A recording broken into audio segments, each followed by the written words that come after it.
Welcome to the episode of Korbin Podcast, soccer podcast for us, by us, talking about intersection of black culture and soccer. Got your boy here, Grego here. Got my homie, my mellow, my mean Mark. What's going on with you, dog? What's good, man? What's good? Seeing you technically for the second week in a row. Yeah. It's been a lot going on these past few weeks in the A, and definitely want to hit up on that.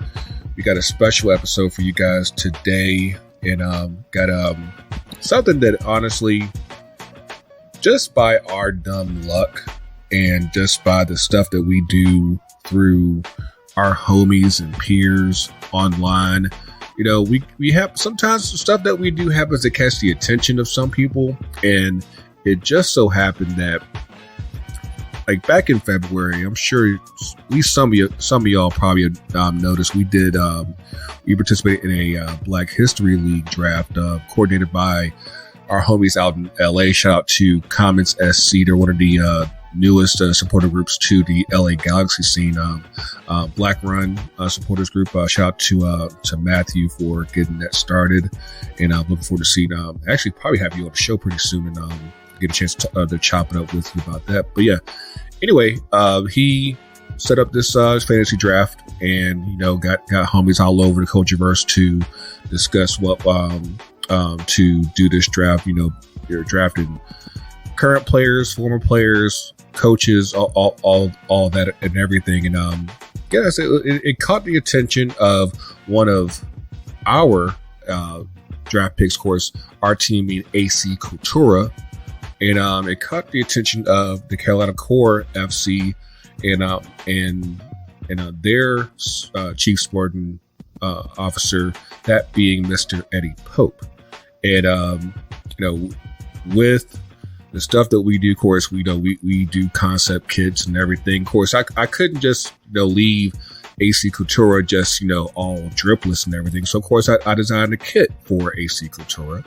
And like I said, they caught the attention, and the people at Carolina Core reached out to us, said, "Hey, you want to have Mr. Pope on the show?" I was like, "Yeah."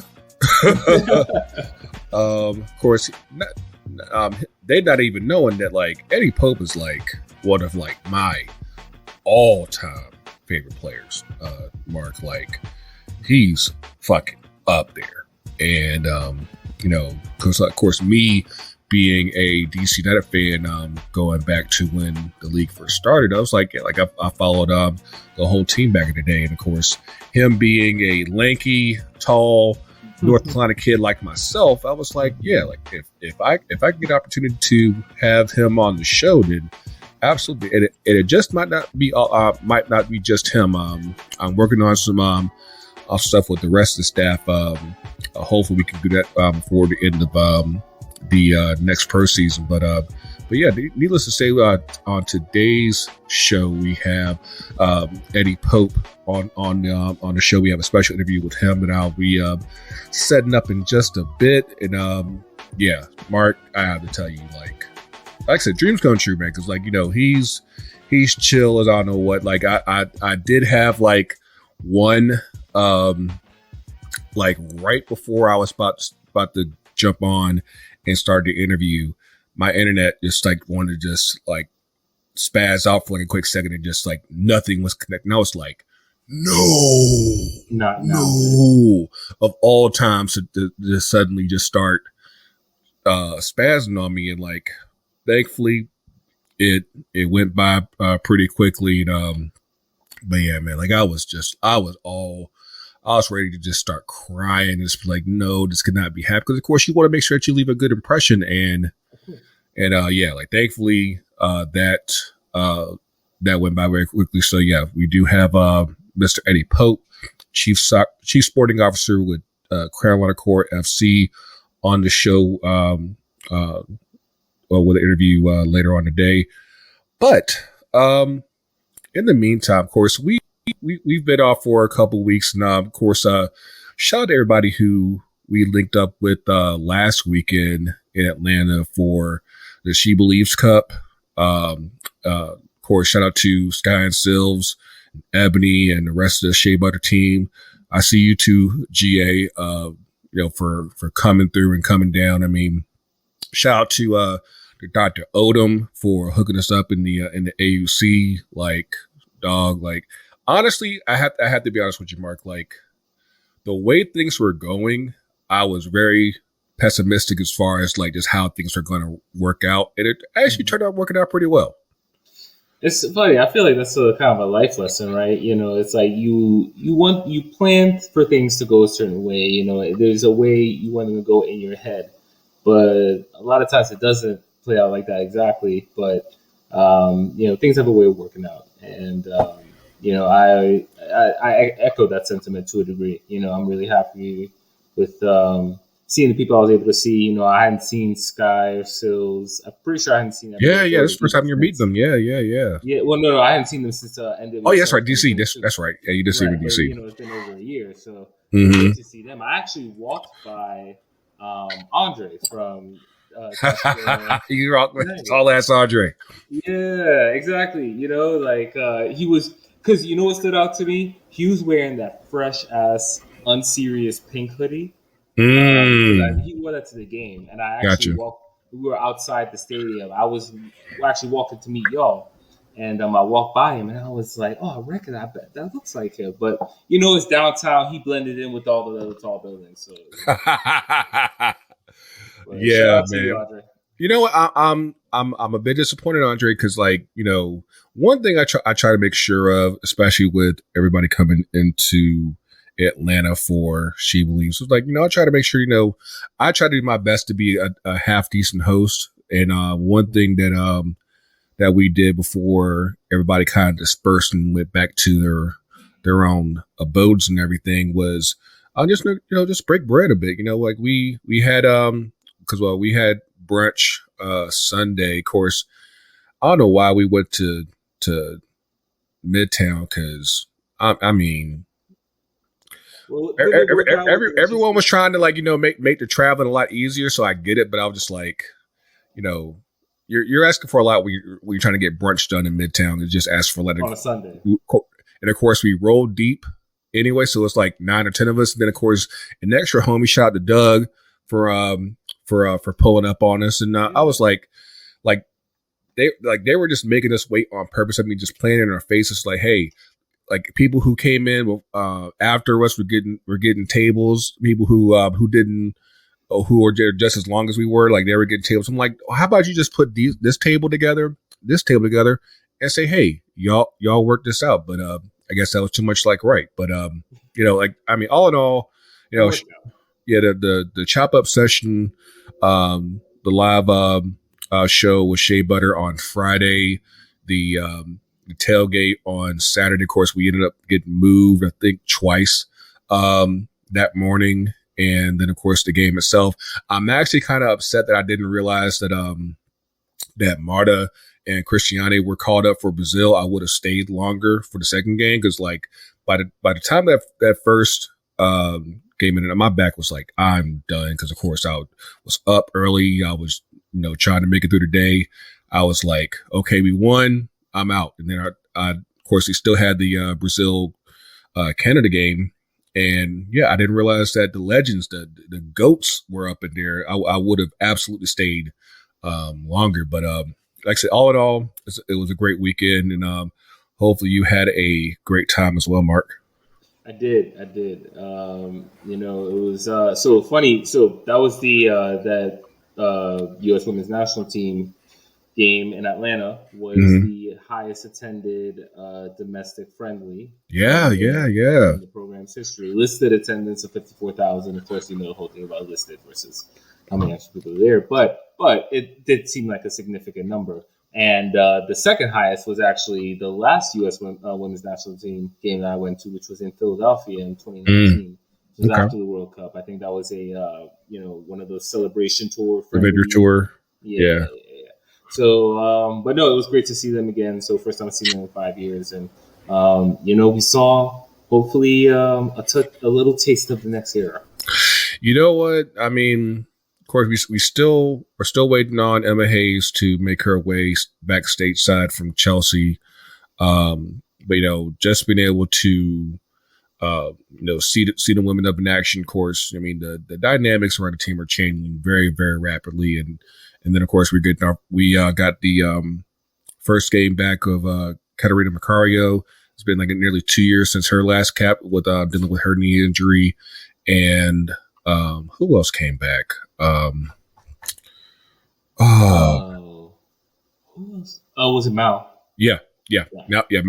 Mal Swanson's first game since her injury last year. So, like I said, like we are. It says, looking mighty brown up in there. Looking mighty brown. It's a lot of melanin. Yeah, absolutely. But yeah, yes. Aside from that, it's been. I'll be honest with you, Mark.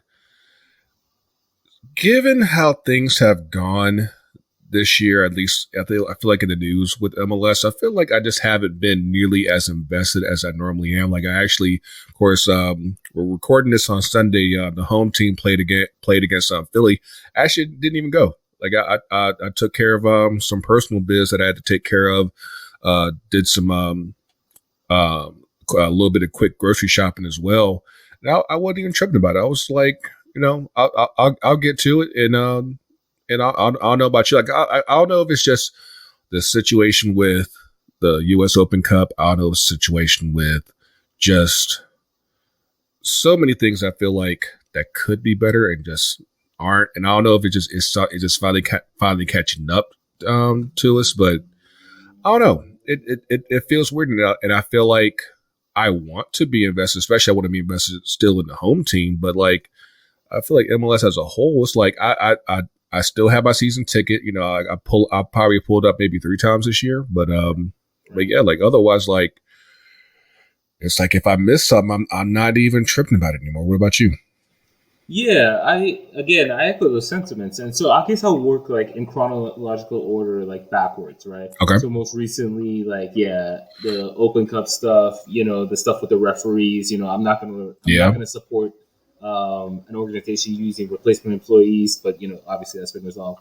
I was kind of put off by their decision to not do the offered MLS season pass for T-Mobile customers, and for context, Major League Baseball has been doing this for I think the last 7 or 8 years. Oh wow! Where T-Mobile customers get free MLB TV, which allows you to watch every game except in-market teams, and then certain channels certain games that are on like ESPN, Fox, whatever, right? Mm-hmm. But and they're committed to keep doing it until 2028 at least. That's when this current agreement is up until.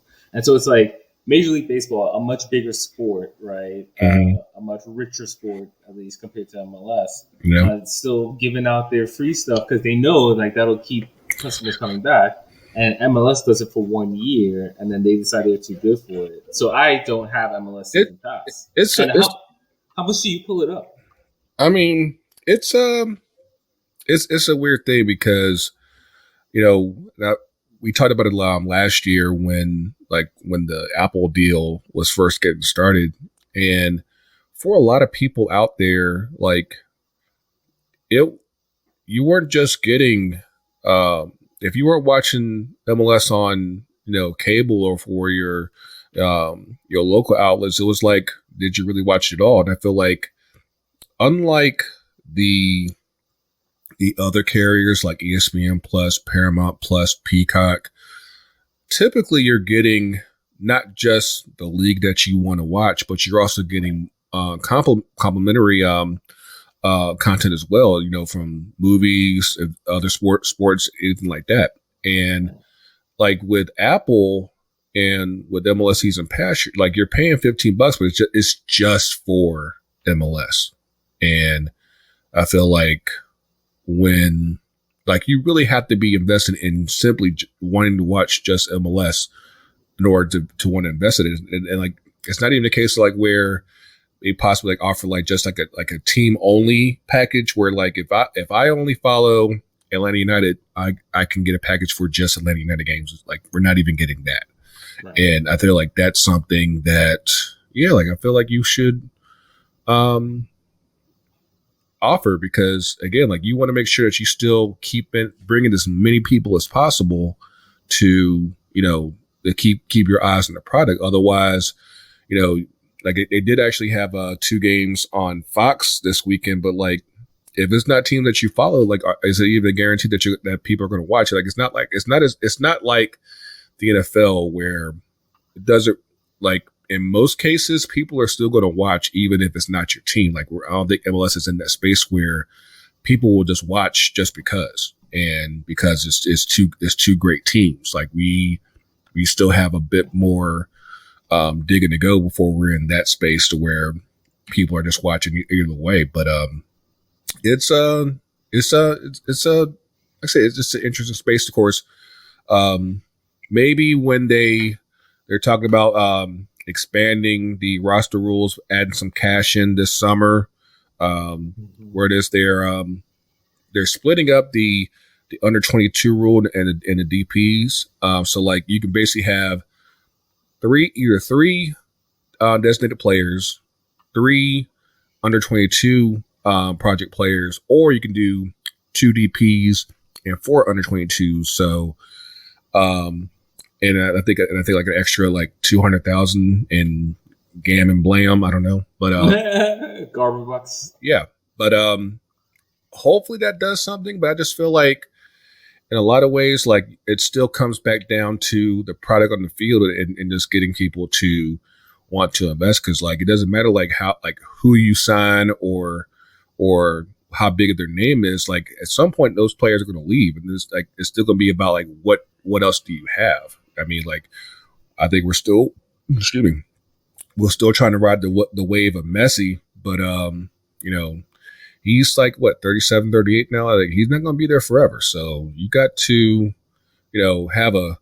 have a succession plan. So that way people are still going to be invested once that one big fish leaves. It's interesting just to see like what they are trying to do to help maintain,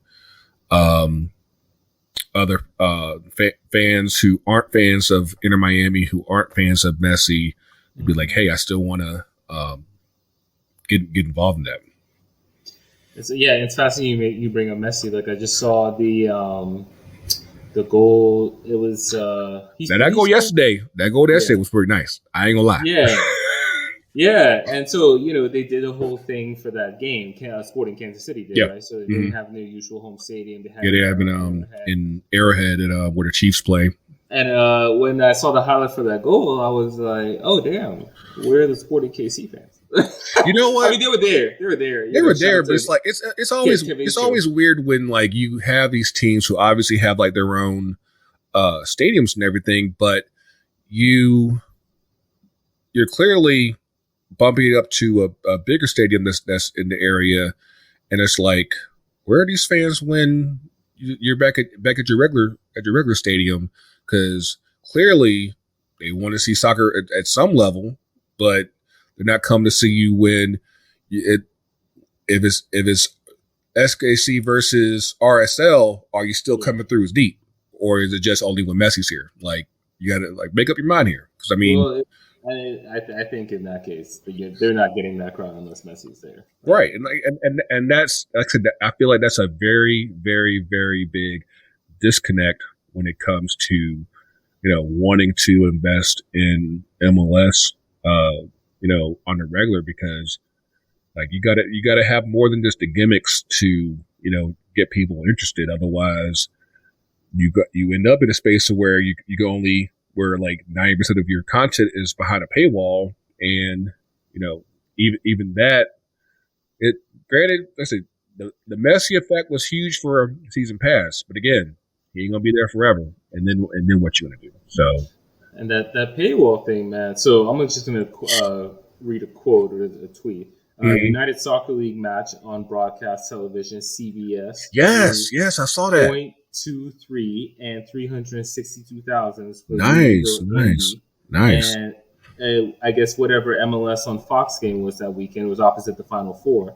But that came at 0.13 and 211,000. Damn. So, and this really gets back to your point. You know what I mean? Like USL is moving in this direction where they're getting more broadcast television opportunities. Yeah.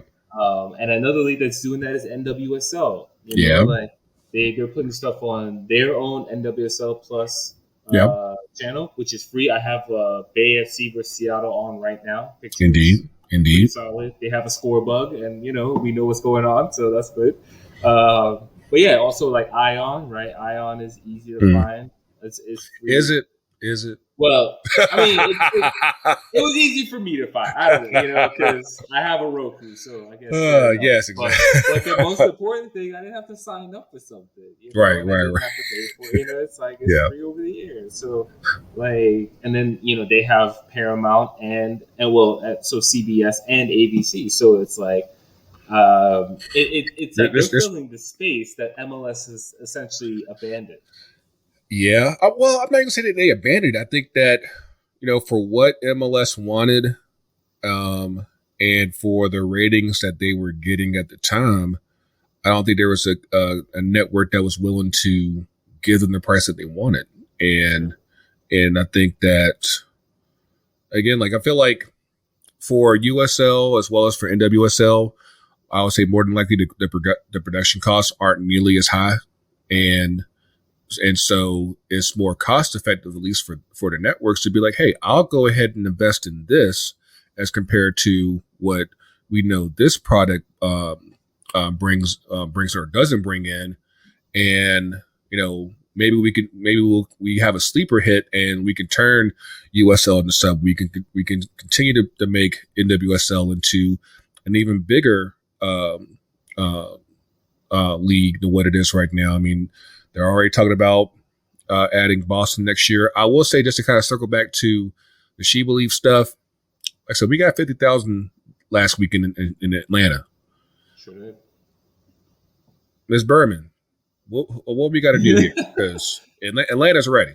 Atlanta is clearly ready. Listen, a decent amount of people stayed for that second game, too. I mean, there were definitely more empty seats than people, but I would say there was a solid 10,000 people. Yeah, I mean, like I said, I feel like if you now, granted, it's probably in order to fill what they want to fill for the bins, that means we're probably gonna have to spend like crazy. But I feel like even then, it's still gonna be a drop in the bucket, and I feel like you'll still have the desired atmosphere that you want to have for the bins and for an Atlanta team. So again, Sperman, what we got to do here? Like, what else we got to do? Because you got the U.S. Soccer headquarters here. They just broke ground on Monday. You had the SheBelieves stuff. Of course, you were all over the city last week. I'm like, what more do you want here? I mean, what we got to do? You want popcorn as well? I mean, like, what we got to do? I mean, affordable concessions. So it's been a while since I've been to the Benz, right? Yeah. And I didn't eat before I went in, and I was like, man, I gotta go get something. Hungry, cuz. And we were hanging out with the homie TK, and he was like, they got the $2 hot dogs over there. I was like, $2 hot dogs. They were. They were right there. It's clutch. It's clutch. Molly B's. Yeah. So it's like that's one of the Benz. Like, I will say, like, I generally enjoy my experience at the Benz. I never get tired of it. Between the concessions, the freedom to be able to move about. I think the sight lines are work in progress, but I think it's actually better when they had that when they had that platform. So, like, because of course everything is higher up, so like you're able to see a little bit more. But I'm looking for, like, that was my first time seeing the bins with the grass platform. Of course, I'm hoping that did you ever hear what happened with Naomi Girma? What was the injury? No, I thought something was her thigh, but I don't think they gave us much more updates. I know she didn't play last night, so see, like, that's the kind of stuff, like I said, it has me a little worried, but like I said, I feel like, like, we have enough time between now and 2026. Of course, we'll have the games this summer with the Copa America, plus we'll have some extra friendlies this summer. We'll have the opportunity to kind of like tweak what we need to, so hopefully by the Club World Cup, by the main World Cup, we'll be in a really good space. But I said, and also I've heard that NFL players are starting to kind of make a push towards away from turf. I mean, everybody that's played long enough, they all prefer grass over turf. I mean, doesn't say that. they're not saying that that turf is completely bad. It's just that grass is more natural. It feels better on the joints and the body. And now that we show this flexibility to be able to install a grass field, I would definitely say that we're going to use it more often than not. At least going into 2026.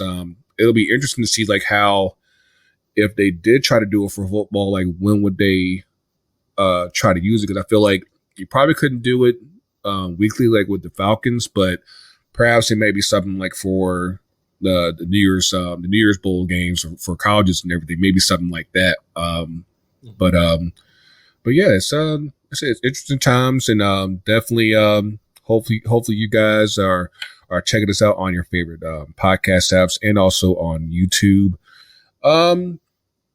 But yeah, I definitely don't want to hold you guys up any longer. Again, we had our opportunity a couple of days back to chat with the chief sporting director with Carolina Core FC, Mr. Eddie Pope.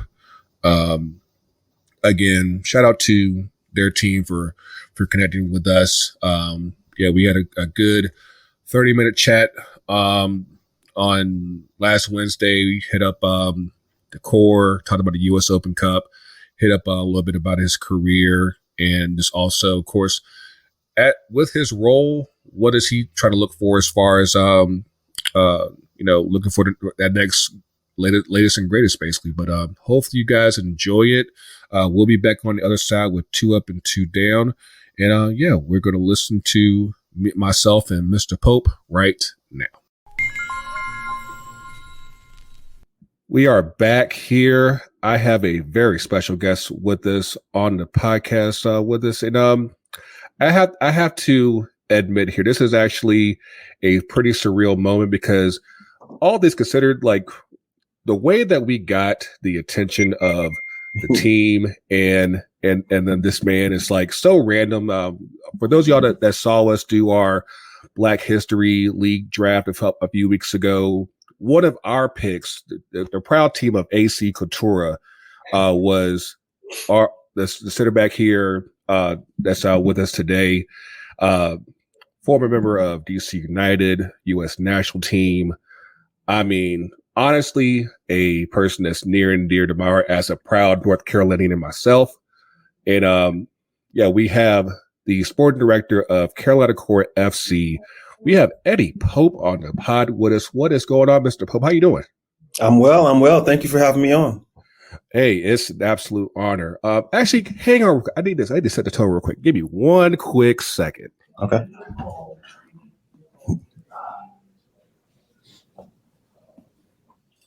There you go. Yes, sir. Now, for those of y'all who obviously aren't seeing us yet on social media, like I said, I got a nice little talking piece in the background here that I will definitely get to before we end this interview. But yeah, how's your day going today, Eddie? Can't complain. We just got finished with training today. So yeah, starting off strong. Now, I like to educate the people when we have these interviews. Of course, again, you are the Chief Sporting Officer with Carolina Core FC. Tell us what exactly you do with the Core. Yeah, as you said, I'm the Chief Sporting Officer. You know, my role involves player selection, bringing in a coaching staff, getting them organized. On the daily basis, being out at training, watching training, chiming in when it makes sense. Helping with, putting together some training sessions from time to time, although we have a fantastic coaching staff that does that in general. Organizing, practices and then kind of connecting all of that with the front office and being a little bit of a bridge between the two. But I'd say the main roles, right, are just, player selection and recruiting and for MLS Next Pro and an independent team, it's also helping players develop and then getting them out into MLS where they're all aspiring to be, or abroad as well. Definitely. And I definitely have a question when we circle back probably at the end of this, because I definitely want to give a shout out to, of course, what you're looking forward in the future. Of course, Carolina Core, they are just coming off of now 2 wins in the U.S. Open Cup. Last week you beat Vermont Green 2-1, and you actually have a match next Wednesday against what used to be the big boys in North Carolina FC, and out in Raleigh. How are you feeling towards that match? Yeah, I mean, it's going to be extremely difficult. USL Championship team. Obviously, they were last year's champs. They moved up. They retooled. They have some extremely experienced players. They're typically, USL Championship, the players are going to be a little bit older than our players. Certainly will have more experience. So it's going to be a heck of a challenge for us, but we're looking forward to it. Yeah, definitely. So you've been with the Core for a little while. I think you were there when the Core was first announced. What got you interested in the Carolina Core project, and obviously resulting in you being involved as the sporting officer? Yeah, one of the investors of the club, and then also a potential investor at that time, reached out to me and said, "Hey, I knew them before. They said, hey, there's a professional team coming to High Point," and I didn't know. And so I was like, I feel like I would have heard about that. Right. But I hadn't. And so, yeah, it was just, I started doing a little bit of due diligence through them, and learning more and more about the project over those months. And it just seemed like it was going to be a good fit for me. So, I owe it to those two individuals for getting me here and getting me involved with the club. Yeah, definitely. Like I said, I'm from North Carolina as well. I'm on from the other side out in Kinston, but I actually do have a lot of family in High Point and Greensboro. Most of my family actually went out to the Dudley and everything. So like I said, I'm vaguely aware of everything going out in Greensboro. This has definitely been something I've kept an eye on. Of course, with Core, Charlotte FC, like it's in of course with North Carolina FC, like the game's always been strong in the state, so it's definitely good to see this happening. Of course, as you've been progressing through the U.S. Open Cup, of course, a lot of controversy that came back when this tournament was starting this year, as far as MLS being involved and how it fit with the rest of lower league soccer. Like, how do you see like the importance of U.S. Open Cup and just in how the current environment of American pro soccer? Yeah, I mean, I think with that, with all that happened there, I think that I think too many people took it as, well, MLS doesn't care about Open Cup. And but I think the reality of the situation is that the MLS schedules have become so extremely congested that it really became difficult for clubs to participate. I mean, it was the schedule gets packed more and more so every year, and it was just really difficult. And I'd say also that MLS clubs now, they have MLS Next Pro, so it provides a wonderful opportunity for those players who are looking to become MLS players to get significant minutes in those games. And I know, it was, hey, well, why can't the MLS clubs play sort of their players who are on the bench, who haven't seen a lot of minutes in the Open Cup, and then those would be the ones who get on the field. But those players play in MLS Next Pro, so that's kind of what is happening. And so I would say, for our club personally, for me personally, I should say, the U.S. Open Cup is important, and it's a tournament that I was fortunate enough to win. So just a humble brag, real quick. So I would say, and that was my first year in the league. So I think right out the gate, for me, it was obviously going to be something that I felt was significant in my career. And but I say for our club as well, it's just been something that's been important. It's an extremely difficult tournament, as we're about to find out probably next week. Going up, I mean, what an experience for our players. We went up to Vermont Green, an away game, in front of thousands of people. That crowd was probably the largest that a lot of our players had ever played in front of ever. Wow. Some of them had never seen snow before in their lives. Yeah, you don't get it too much around North Carolina. You don't get it. Yeah, so there's a lot of firsts for a lot of our players. So, I mean, so how do you replace that experience, right? So I think for us, we're happy that we were able to be involved in the Open Cup. Yeah, definitely. I didn't even think about that. Like, because of course it's still up north and they probably still have snow. Like, I remember just being a kid in Raleigh, and I was just like, yeah, like when we got snow, if like we get that half an inch, we were doing something. So yeah, it's, shut it down. But being from the Carolinas and everything, how did you find the game, and what was your experience growing up as obviously a young black kid around High Point? Yeah, I mean, back then, soccer was just kind of growing, and for me, the higher level of soccer then was travel soccer. Right. So if you were going somewhere to go play, then you were at the highest level in your state, and then obviously at some point, Olympic development program came, and the sport continued to grow, but we were on par with I'd say every other state in regards to growth, and so soccer's to me has always been super important in North Carolina. I feel like the Carolinas has always been a hotbed for soccer, whether it was Raleigh-Durham or Charlotte or High Point, Greensboro, Winston-Salem area.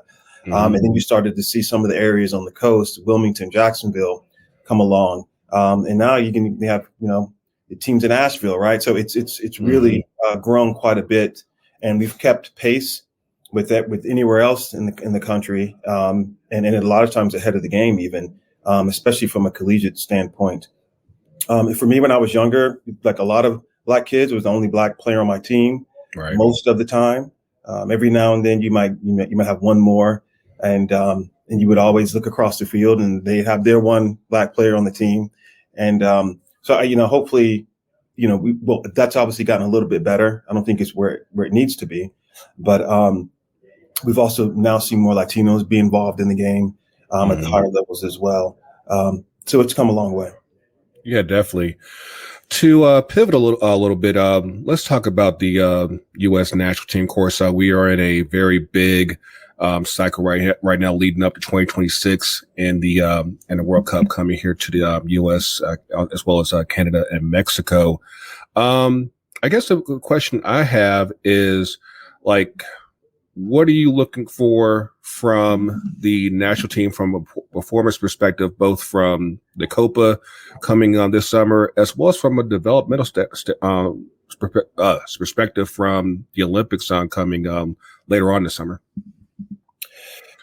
Yeah, I mean, first and foremost, you got to get there, and then I say once you in each of those events, it's how.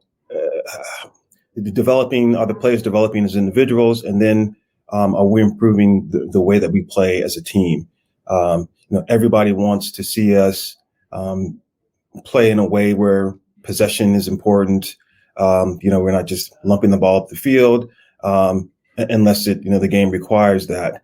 But I would say for me, even in the last World Cup, I thought that we did that. I thought that we looked like a team that knew how to play together, that knew how to keep the ball, knew how to possess the ball, knew how to work its way up the field, knew how to defend. And we just came up against a better team in Holland, in the Netherlands. And the game ended the way it should have ended. And but for me, I mean, obviously the expectation is you're now consistently getting out of your group, no matter what. And I would say that, whether it's the Olympics or whether it's the World Cup, that's now the expectation. And then to also start to see the development of newer players who are kind of being brought into the fold, and how they function within the team. So I'm excited about it. How could you not be excited about it? Being at home, the team, we're going to be there no matter what, right? So which is good. But for the Olympics, we want to make sure that we're able to get there, right? We're able to do what we need to do. And but again, I think it's how we play, the style that we play. Everybody always says, what's our style? Brazil has a style, or France has a style. I mean, I just think nowadays it's just more about how we possess the ball as a team, and how we look individually. Do we attack well, 1v1? Do we defend well? And I think that we're moving in the right directions on both fronts. Yeah, I'd be more than curious to kind of pick your brain on that, because I feel like, given how we have a very, very unique situation as far as our player pool, because of course you're talking about different cultures, different races, obviously different regions of the country, and everyone kind of deals with plays their own different ways. So, and how you're trying to bring that all into one national team, that's always something that I feel like it's very unique to us, probably more different than any other country out there. Yeah, and I think you can use those different styles and backgrounds to your advantage. And, maybe it's not so easy to pin down, a style of play, which some may say, well, that maybe that hurts us. But I think you can do that within a structured framework. And if we have players who are good on the ball 1v1, then, that's something we want to take advantage of. We have players who are good in possession in the midfield, and it's hard to take the ball from them. That's good too. We have bigger, stronger guys in the back, but who are also good with the ball at their feet, and they can pass, and their passing range is more than just 5 yards in front of them. I think because we have different types of people here, that's also different types of height and weight and strength and speed. We should be using all of that to our advantage. Definitely. Now, of course, early this week, we had the groundbreaking of the new U.S. Soccer headquarters down here south of Atlanta, but down in Fayetteville. Of course, with Atlanta having the 96 Olympics and now being the new home of U.S. Soccer, do you feel that the scene has come full circle in the South as far as the growth of soccer in down here? Yeah, I think so. I mean, obviously, once Atlanta had their Atlanta United showed up, and people were like, "Oh my gosh, they do like soccer down there."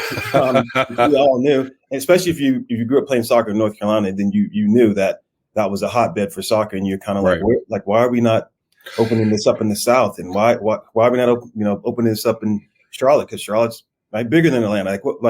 When will that happen? And boy, have both of them really done a phenomenal job of not only when they were first year franchises and just breaking records like every year when they open. It's just been enjoyable to watch. Just both Charlotte and Atlanta, watching them just blossom as clubs has just been enjoyable. Yeah, you should have seen me 10, 15 years ago. I was like, hey, Raleigh's right here. Like, of course, we know that North Carolina has been such a major hotbed for the game, and I'm like, yeah, just go ahead, just flood it all the way through the state. But yeah, that's me get off my soapbox for a little bit. But yeah, going back to, of course, I do want to talk about you and your career. Like, what was your favorite or greatest MLS memory, or possibly with the national team? Yeah, I mean, for me, I think MLS is the first MLS Cup. In the rain. Yeah, in the rain, and scoring a goal in that game, which is such an important moment for me. I think just confidence-wise and being a younger player who just kind of shown up. And then I'd say the national team, clearly it was just the first time, I played in a World Cup match. And I think when you line up and you hear your national anthem, you kind of have little flashbacks of all those moments that got you there. And so for me, I would just say the very first game of my very first World Cup was a great moment for me.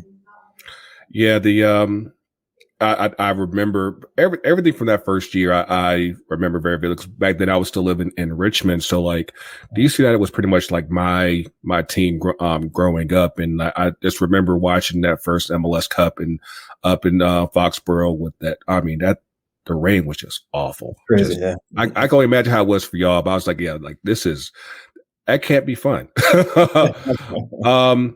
But yeah, circling back, again, like with Carolina Core, you're in a unique position with MLS Next Pro.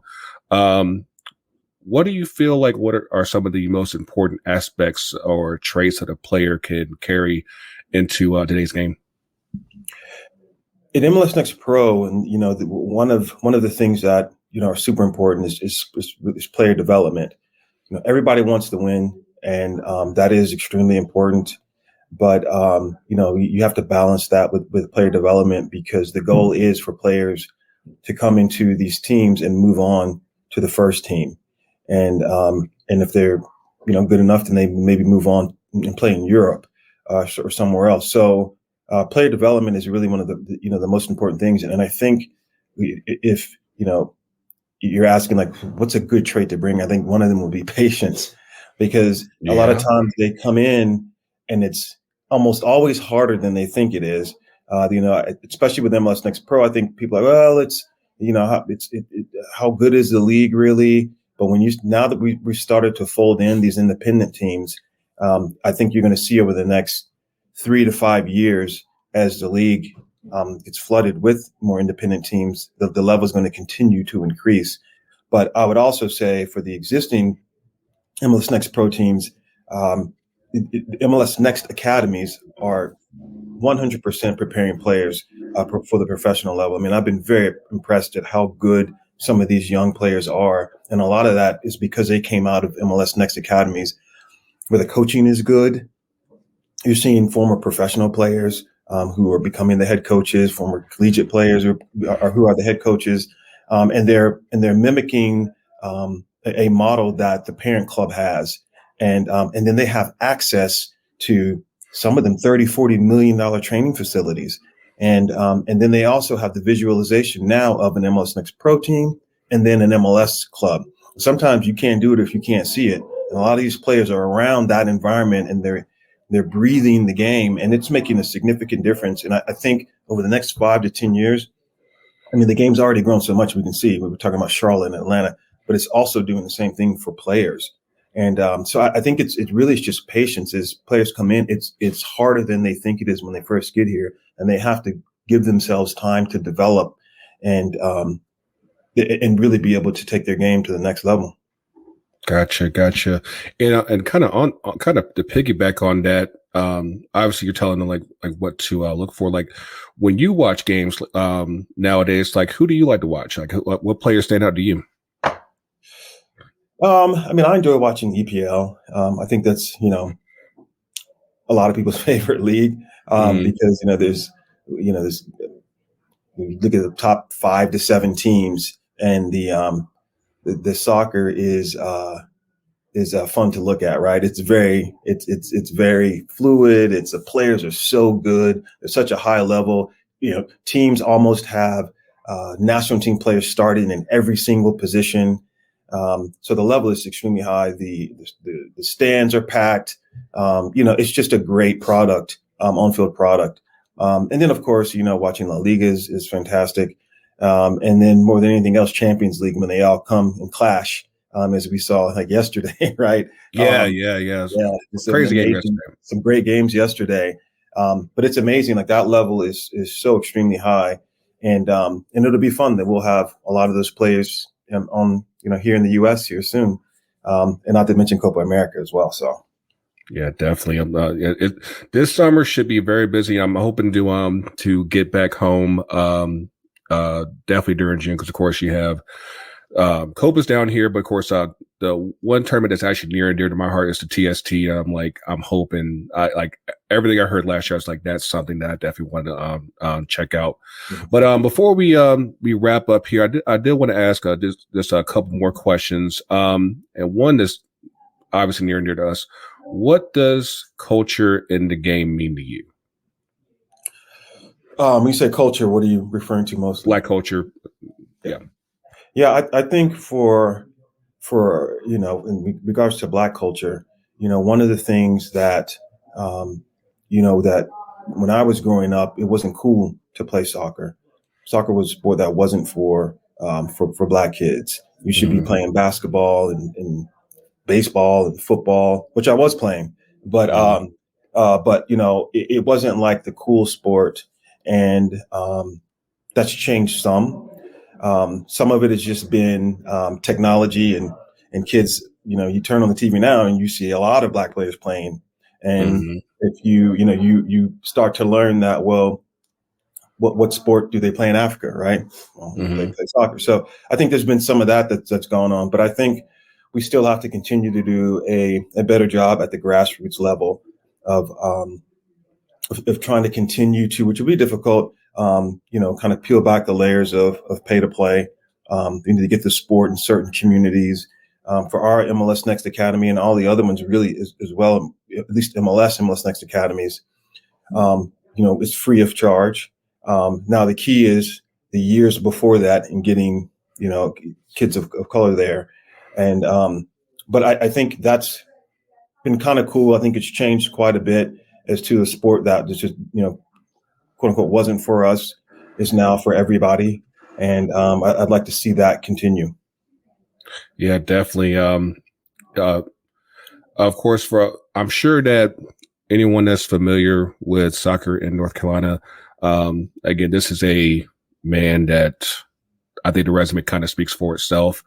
Do y'all typically take like tryouts, or is it a certain period of time during the year? Like what's the best way for people to say, hey, I want to go out and be a part of the core?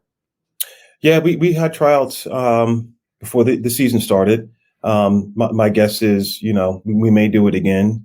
And we always have that on our website. We always announce that for sure.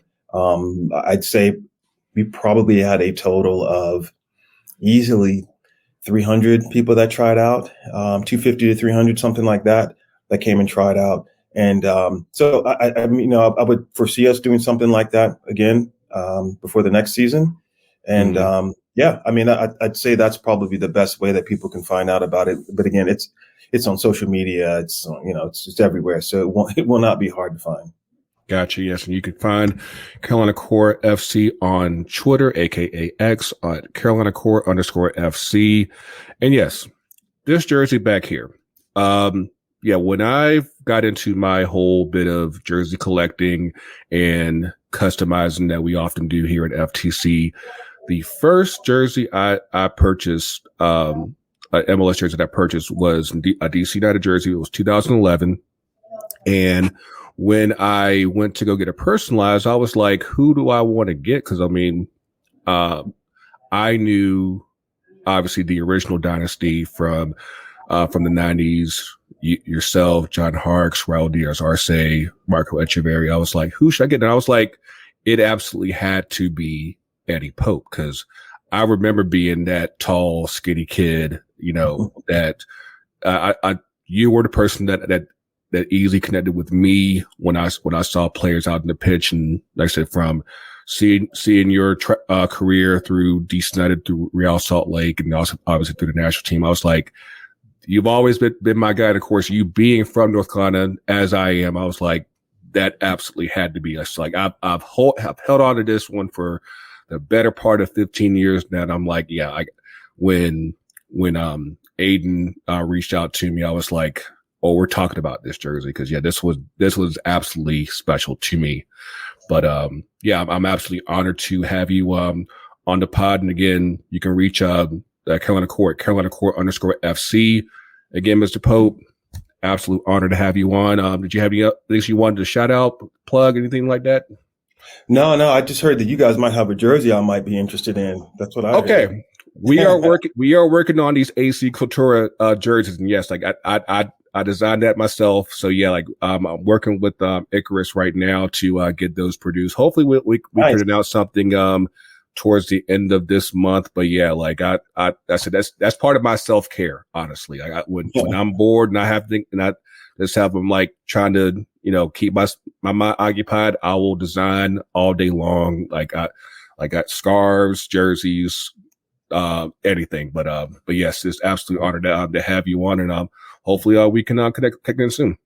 Absolutely. Thank you for having me on. I appreciate it. Well, there you have it. I have to admit to you guys, like, I don't know if it's because of the time constraints or just my own nervousness, but hopefully you guys like the interview. With again, thanks again to Mr. Eddie Pope. Shout out to Aiden. He's I guess one of their social media guys with the core for again putting this all together.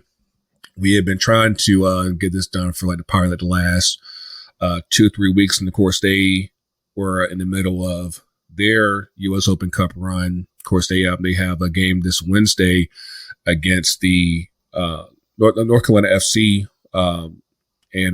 so that should be a pretty big game for them. And again, like hopefully I can get my my Eddie Pope jersey signed because like again, like when I went into all of my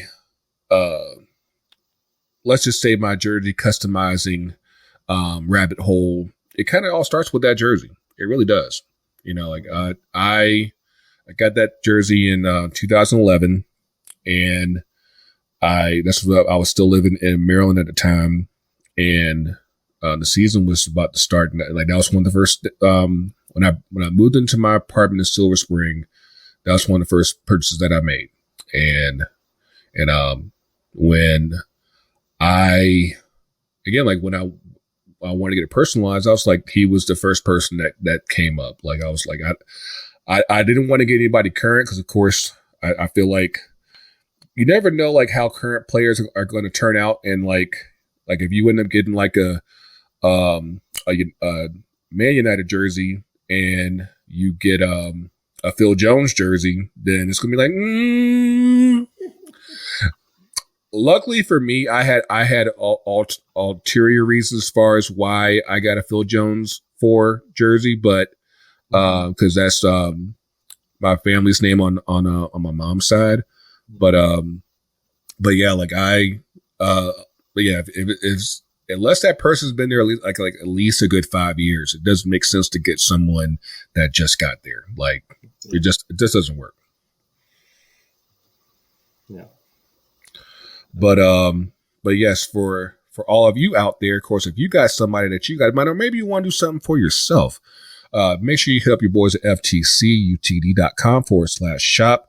Get your name sets, get your t-shirts. I just saw today we got a double order for the Racism Counter shirts because they are back in stock.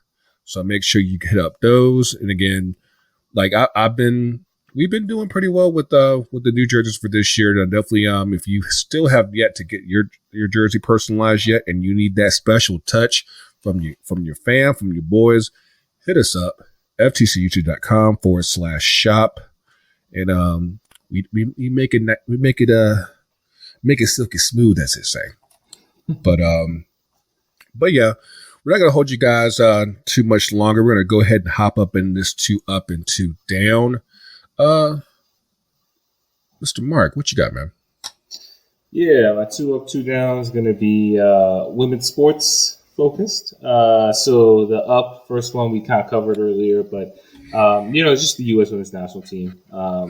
Being able to see them in person, and they definitely had some adversity, like allowing a goal within a minute, but we saw them prevail in the SheBelieves, and we saw it happen through,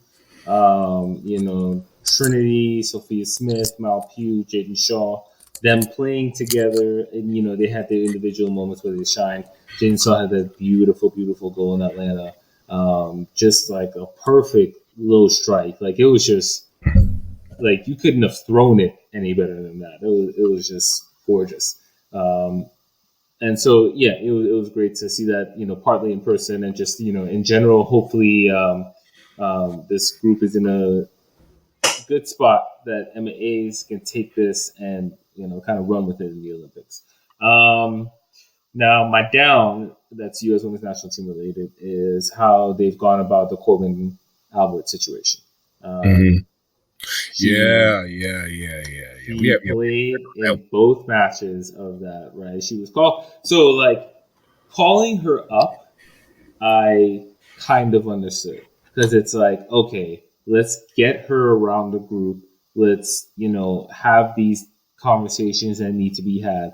Let's handle these things and so forth, right? I get that. Hold on. Back up real quick. Let's give people some context as far as what exactly happened here. Yeah.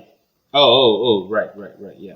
So for those of you who haven't heard, it was revealed that Korbin Albert on TikTok liked and reposted. She reposted some things on TikTok that was, mainly the most egregious stuff was anti-trans. It appeared that she was the content that she reposted was like conversion therapy sort of things. There's also just a lot of bizarre reposts on there. Stuff like cisgender is a slur, date right, and just a lot of real shaky stuff, right? She also liked a post that was basically, I think, either celebrating or wishing injury upon Megan Rapinoe. I think it was wishing. Either way, it's like that's I think this was fucking before, shady, right? Yeah, exactly. It's crazy, right? It's like, this is a teammate of yours, and like, just in general, just a fellow colleague who plays the game. Like, you never wish injury upon somebody. So,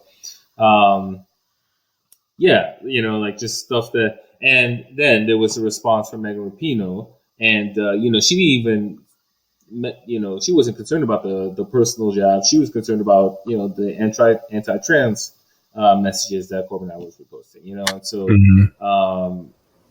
she gave her support to the trans community, and basically give a message of, if you essentially support that, or rather, you may have your religious beliefs, but what are you actually bringing to the world? Because if all you're bringing is hate and cruelty, you need to wake up.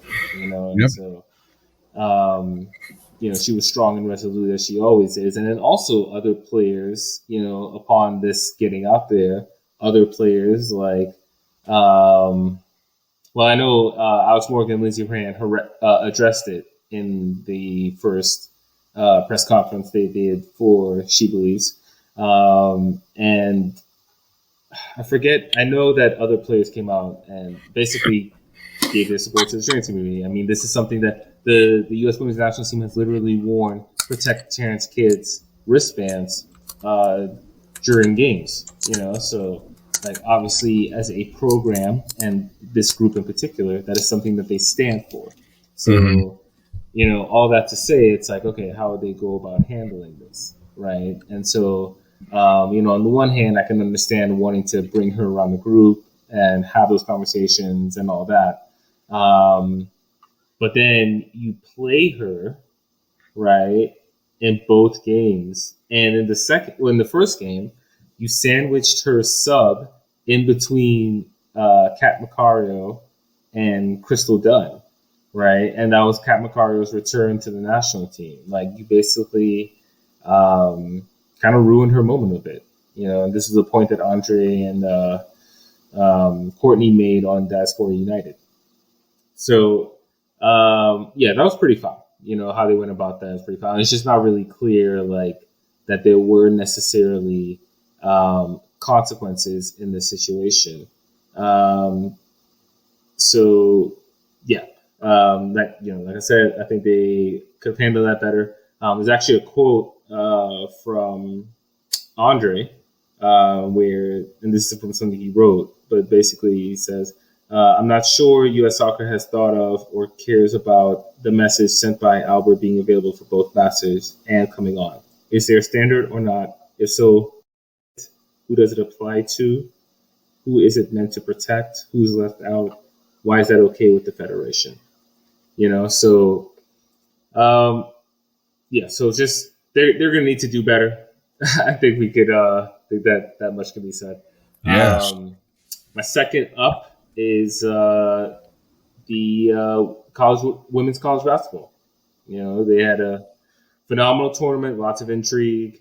I think I don't know if Iowa is one of the two best teams, but they have Caitlin Clark, who's pretty good. And South Carolina's obviously from last year. They went undefeated. They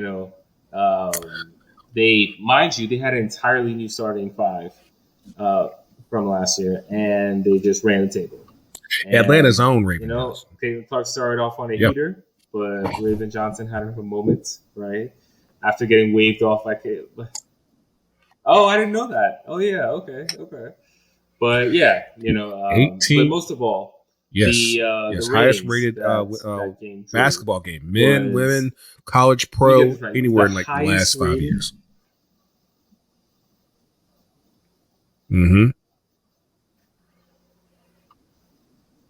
Yeah, that's crazy. 18.7 million, right? And so it's women's sports isn't the future; it's here.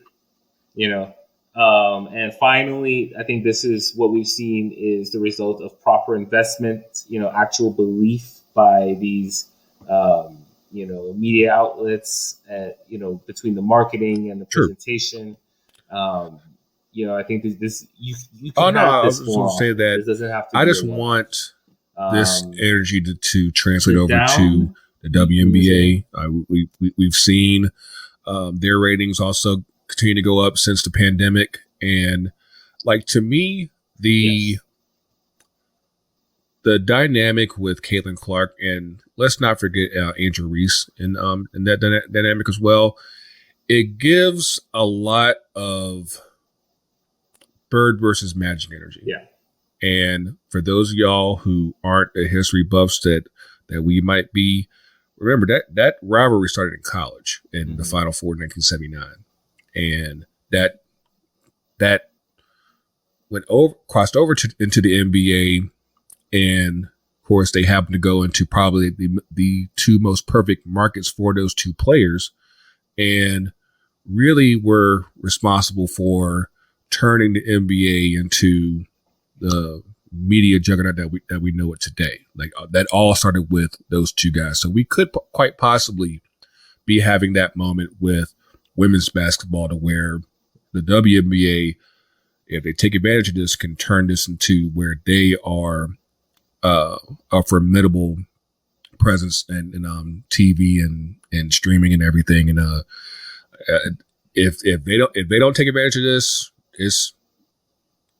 you're going to know why. Because again, when you see numbers like 14 million, 18 million, it's clearly you have talents that people, men or women, want to watch. So now it's on the pro league to make something out of it and make it so where their league is something that people want to watch, whether it's in the summer or quite hopefully during a traditional basketball season calendar. But either way, they got some gold here.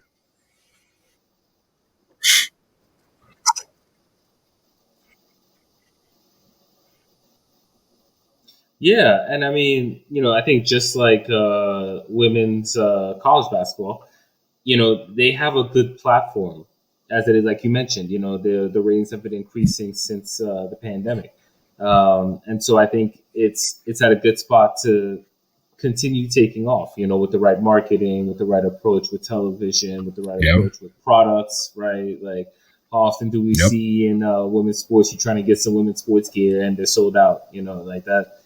That's you just leaving money on the table. So, but yeah, I mean, I'm excited for the WNBA. I think it's going to be a big season for them. I'm definitely going to make an effort personally to watch more games than I have before. See what I'm trying to decide if I'm going to be a Mystics or a Dream fan. Because I mean, I hope they're right down the road at College Park, right? Almost right adjacent to the airport. I would actually be able tickets to go to aren't Dream very games, expensive. They're probably like $10-15, if that. For most of the tickets in the arena.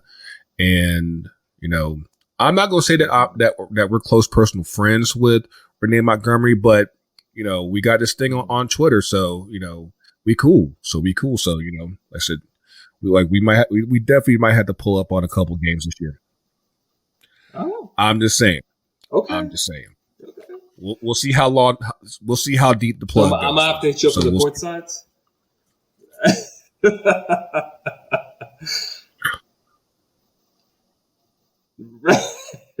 Right.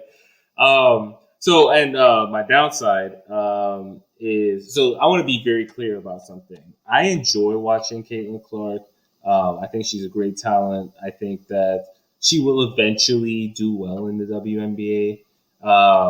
But the Caitlin Clark fanboys and girls, the people who clearly don't watch women's basketball or haven't put the effort into it before, these people are saying that, oh, Caitlin Clark's either, there's one of two things you see. one, Caitlin Clark's going to kill it at the next level, or two, y'all need Caitlin Clark for your league to survive, for anyone to pay attention to it.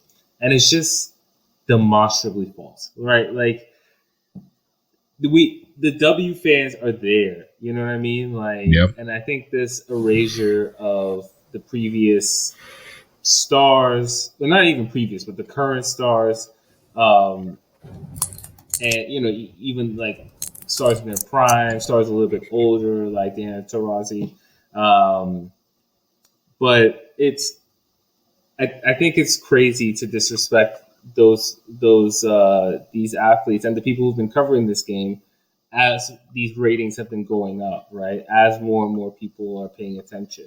And like the W right now is in a great place talent wise. It's hard to break into the league and become a star, you know? So I don't know. It's just it bothers me a lot when people are basically like, what people do is basically like, look, I'm watching because of Caitlin Clark. But that's kind of like the same thing that we were talking about with Messi. It's like, and it's like there are other players beyond Messi, and it's up to you if you want to check out whatever else is out there. But I mean, it's the same thing with Caitlin Clark. Like you got, like I said, you literally had a team who went undefeated, but you're acting like this is the person who just can't lose no matter what. And I'm like, you have to understand, like this team over here replaced their whole starting five and just ran the table. Like you have the first black head coach to win 3 national championship games.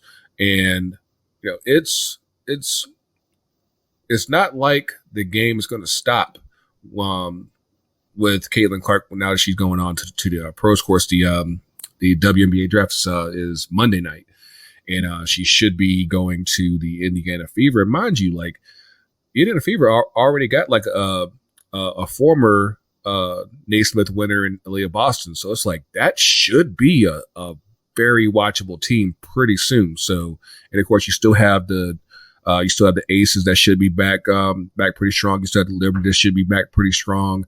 And, it's again, like we just got to continue that energy. So that way, it doesn't just stop for a lot of players at college. Like they're able to translate that into a lot of that exposure continuing at the pro level as well, and make the WNBA truly viable at a much bigger level. So it's okay. And again, and one more thing, if y'all ain't on the Juju train by now, I don't know what to tell you. So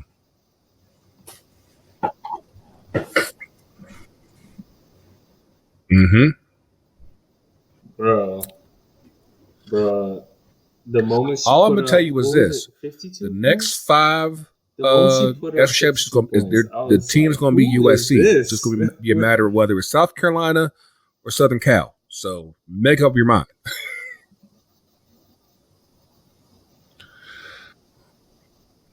Cool. Facts. Yeah, like I said, it's been that's all I got, man.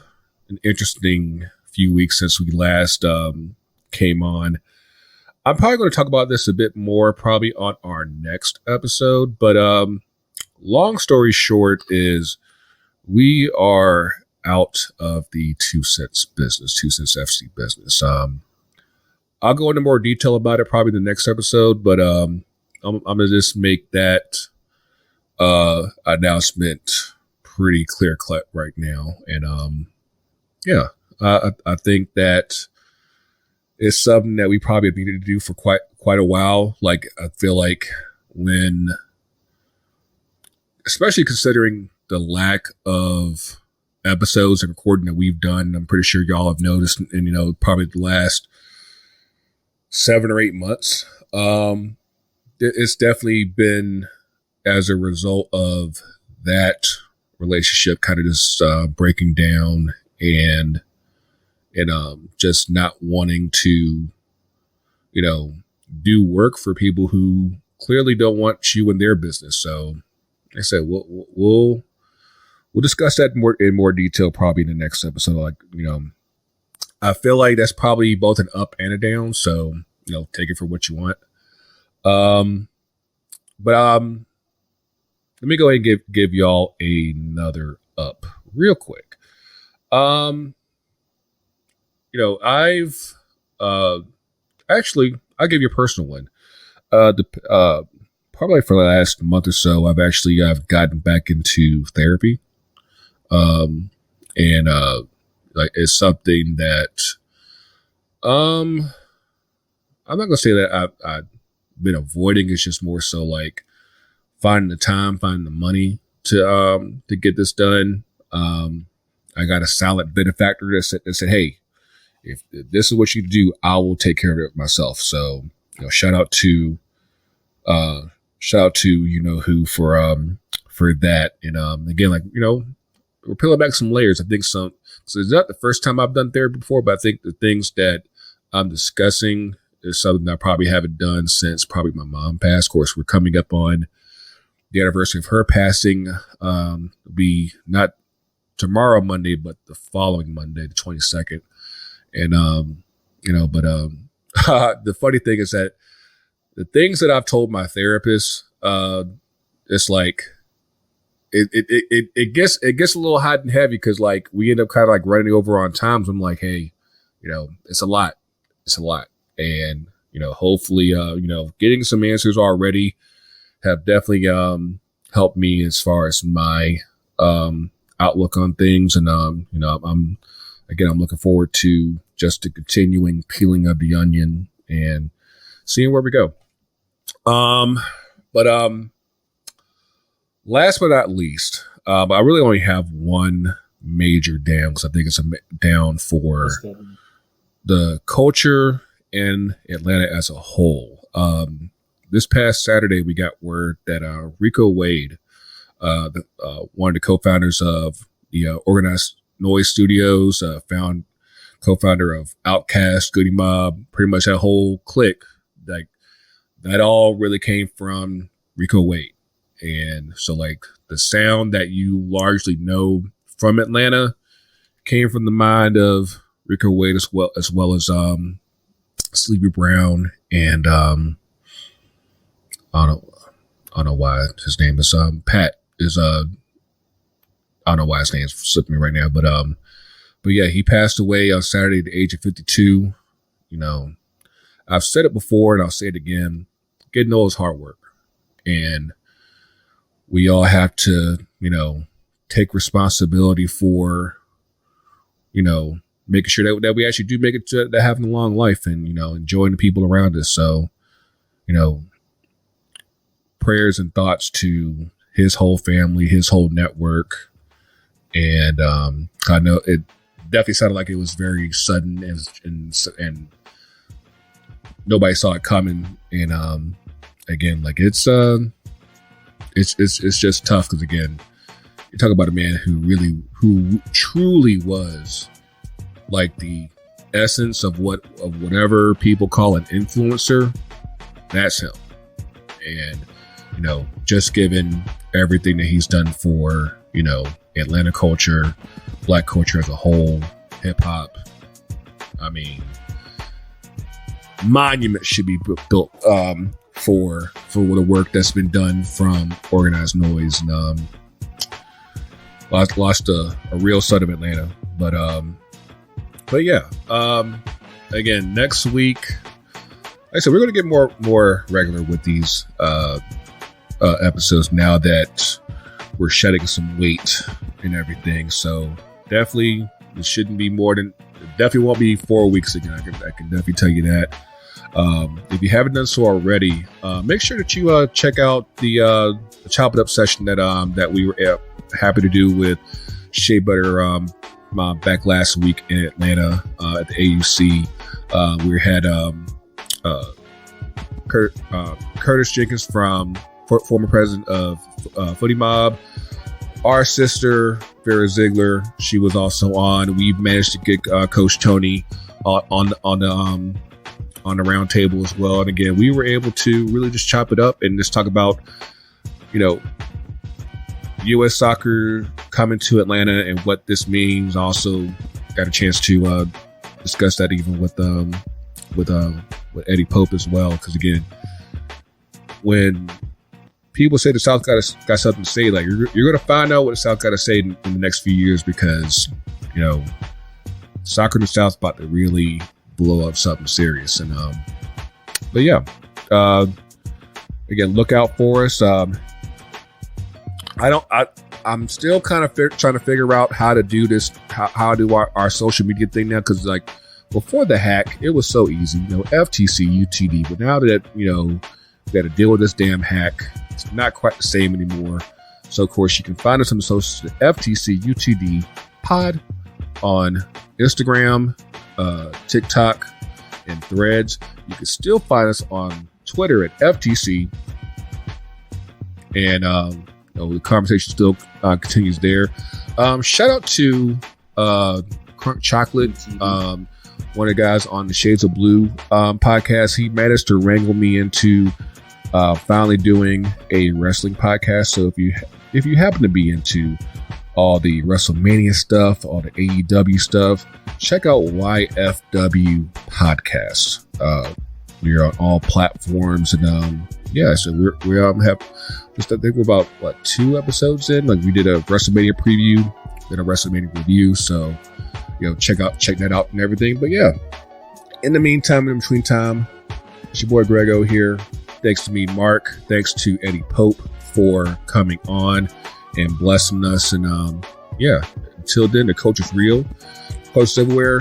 Remember, y'all, not everybody's on the same team as you. So, stay alert, stay alive. We will see y'all soon, and we out. FTC UTD.